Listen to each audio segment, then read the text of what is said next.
Namaste ji, namaste. So DOLLB 2019 had a very infamously popular question that said A threatens to commit suicide and then he was trying to get his wife and son to execute a deed. Oh, great husband and father, right? So the options were undue influence, whether now A has committed undue influence or coercion or it's both or it's none of the above. I really don't remember the options, and I shot a video last year as soon as the question paper came out. So we're going to do another discussion on that and try to find out why did the examiner mark it as coercion, whereas a lot of people argued it was undue influence, and it's good to argue, no worries. Well, this is law, judge to judge perspective बदलते रहता है. But in this case, my answer was also coercion, and last year also a lot of people had very strong disagreements, as we all tend to do these days, as we are all opinionated hotheads for hiding a very similarly derogatory term. Anyway, let's not go there. So it's section 16, section 15. Right? If I'm mistaken on section 16, correct me. If it's section 14, correct me. A contract is said to be induced by undue influence. What does that mean exactly? See, how do you read law? Contract. Now, obviously for DOLLB, you don't need to get into such detail, but I'm just trying to give my rationale to argue in favor of coercion. All right. So it's a contract. So you need to go to section 2 and check what a contract is. Agreement enforceable by law is said to be a contract. Okay. It's said to be induced by undue influence when there is relations subsisting between the parties. So relations already hain, right? And are such that one is in a position to dominate the will of the other. Okay, now I'm going to show you a photograph here, right? अब पिताजी ऐसे खड़े हों, मान लेते हैं पिताजी ऐसे खड़े हैं, 10वीं का टाइम, 10वीं क्लियर हुई है, साइंस लेनी है ना, इंजीनियरिंग करनी है, एंड पिताजी बस ऐसे ही खड़े हैं. He is not doing anything, he is not holding a gun to his head, he is not doing anything, and you know that he wants you to take up science. What do you do? Dominate the will of the other. Now will कौन सी वाली will? आपके मरने के बाद वाली will नहीं. Dominate the will का क्या मतलब होता है? मर्जी. गोविंदा का क्या था? मेरी मर्जी. लेकिन आपकी मर्जी डोमिनेट हो जाए सामने वाले के साथ, आप ऐसे रिश्तेदारी के अंदर हैं. रिश्तेदारी in the sense relations, not the Hindi term, just don't go there कि अरे तो मेरे साथ रिश्तेदारी नहीं, अभी उस पर भी आते हैं. एंड अच्छा, अब now the crucial portion is that and ये शब्द एक्चुअली डिफाइंस द सेक्शन. अब ऐसे आपके बहुत सारे रिश्तेदारी हैं इन रियल लाइफ ऑल्सो, कि जी जिसके अंदर आप ये करते रहते हैं, your will can get dominated, but if that person uses that position to dominate your will, to obtain an unfair advantage, he actually goes ahead and and does it. उसको ये काम तो करना ही है ना, आपसे अनफेयर एडवांटेज ले लिए, और तो फिर हम कह देंगे कि भैया ये अनड्यू इन्फ्लुएंस हो गई, राइट?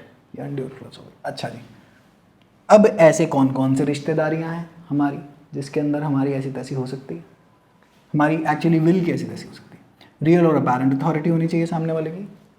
व्हाट इज रियल और apparent authority? So it can be either. What is apparent mean? Apparent English वो का आप गो टू गूगल, अपैरेंट का जरा थोड़ा सा मतलब सर्च कर लीजिएगा. I mean it's if I say in a very colloquial layman language, it's very direct, demonstrable. मतलब पता चल रहा है कि भाई अपैरेंट अथॉरिटी आपकी है तो सही इसके ऊपर. उसके बाद कहीं लिखा नहीं हुआ, कहीं कोई एग्रीमेंट नहीं हुआ, कहीं कोई कॉन्ट्रैक्ट नहीं हुआ, लेकिन मतलब अपैरेंट है. रियल जहाँ पे ये सब कुछ लिखा हुआ है, जहाँ पे मतलब इससे अपैरेंट से भी ज़्यादा ही और ज़्यादा डायरेक्ट है कि भैया ये तो है ही है ना. तो अब एक पार्टी की अथॉरिटी आपके ऊपर यहाँ पे है, अगर ऐसा कुछ हो तो वो आपके साथ he or she is in a position to dominate your will. All right. Now when we go to fiduciary relation, now fiduciary relation क्या होता है? Fiduciary meaning absolute faith वाला relation है.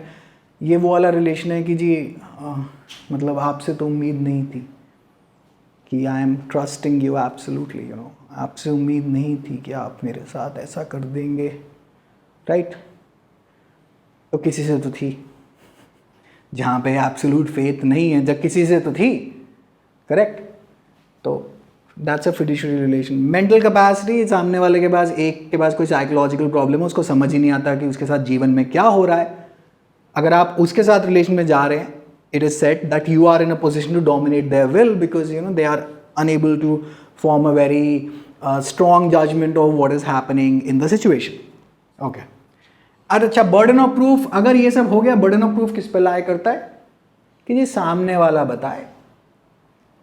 वाला बताए जो एक्चुअली, चलिए ये हमारा टीवी बना हुआ है यहाँ पे, जो एक्चुअली एक बड़े भैया हैं इसके अंदर और एक छोटे भैया हैं, जिन्होंने इनकी विल डोमिनेट करने के जो पोजीशन में थी, वो ये बताएं जज साहब के सामने कि कैसे तुमने ये विल डोमिनेट नहीं करी. This is a reverse case scenario. Burden of proof is also in south Delhi, I mean Latin fancier terms means onus probandi, right? So the onus is on you that you are going to prove कि भैया ये मैंने नहीं काम किया था. क्यों? क्योंकि ये तो सामने वाला कह देगा हाँ भैया इन्होंने किया था, तो अब आप इनको ये थोड़ा ना कहेंगे हाँ तू प्रूव कर, मैं तो कह रहा हूँ तुमने की है मेरी विल डोमिनेट, तो तुम बताओ ना कि तुमने कैसे नहीं करी, even though you are in a position to dominate the will.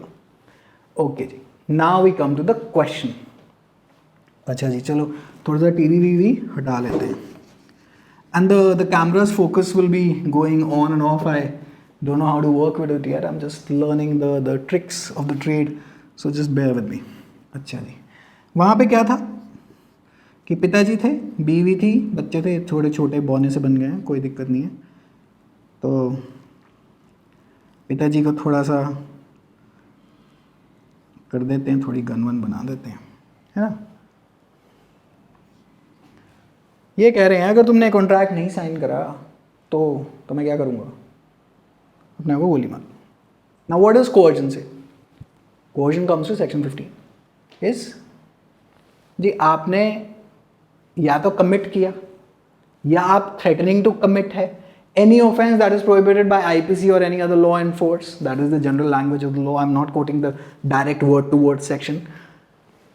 कि जी IPC में कोई भी ऑफेंस 511 तक दे रखे, आपने करने की कोशिश करी या कर दिया, या मेरे को धमका रहे हैं कि अगर तुमने ऐसा नहीं किया तो मैं कर दूंगा, लेकिन किस चक्कर में आप ये कर रहे हैं? With the intention of causing any person to enter into an agreement.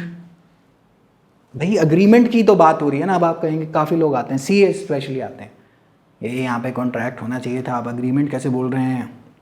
भाई अग्रीमेंट ही तो है. Agreement if it's enforceable by law is called a contract. जब यहाँ पे अग्रीमेंट सी अपेरेंट अथॉरिटी वाला एग्जाम्पल समझ लीजिए कि यहाँ पे किस चीज़ की बात हो रही है.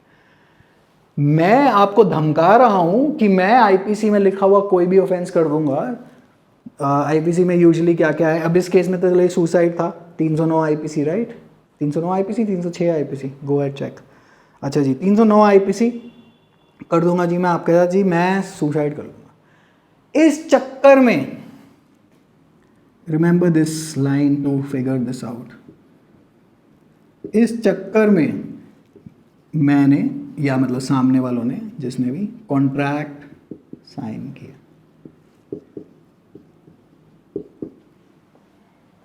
बात समझ में आई? आपने किस चक्कर में कॉन्ट्रैक्ट साइन किया था? इस चक्कर में कॉन्ट्रैक्ट साइन किया था कि उनका जी रिश्तेदारी जी मेरे साथ ऐसी थी कि वो जी पिताजी ऐसे खुसट की तरह खड़े हुए थे, हमारे मीम वाले भैया की तरह, या इस चक्कर में किया था कि पिताजी अपने आप को गोली मार लेंगे? किस चक्कर में कॉन्ट्रैक्ट साइन किया था?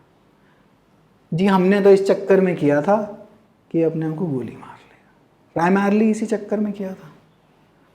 He hasn't used his position to dominate the will to get you to sign into a contract, because if that were the case, he would just be saying, sign करो sign, मैं देखता हूँ कैसे नहीं करोगे, बाप हूँ मैं तुम्हारा, ओ तेरी. That's quite a टेढ़ी-मेढ़ी line, right?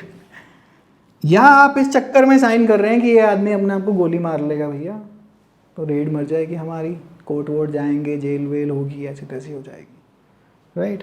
And ignore my layman language for this video specially. That's very common everyday language. तो आपने किस चक्कर में साइन किया? This reminds me of that line.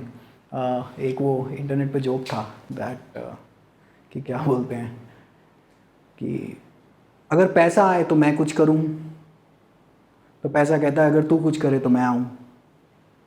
वही वाली कहानी चल रही है यहाँ पर कि आपने किस चक्कर में कॉन्ट्रैक्ट साइन किया। तो हमारे DOLLB 2019 के क्वेश्चन पेपर में जो क्वेश्चन था उसमें किस चक्कर में कॉन्ट्रैक्ट साइन हुआ था? Coercion, simple is that. इस चक्कर में साइन हो जाता कि पिताजी बस खड़े हैं वहाँ पर, पिताजी तो have to sign it, so we signed the contract thanks to this. तो देयरफॉर मतलब just because he is our father and he is dominating our will without even saying anything would have been undue influence. So some people marked it as undue influence and coercion both. I'd say that you can argue that in a court of law. I kid you not, you can, go ahead. But usually it's a very thin line in such cases. But then I would have marked coercion. I suggest that you stick to this section instead of overthinking stuff. So yeah, that's about it.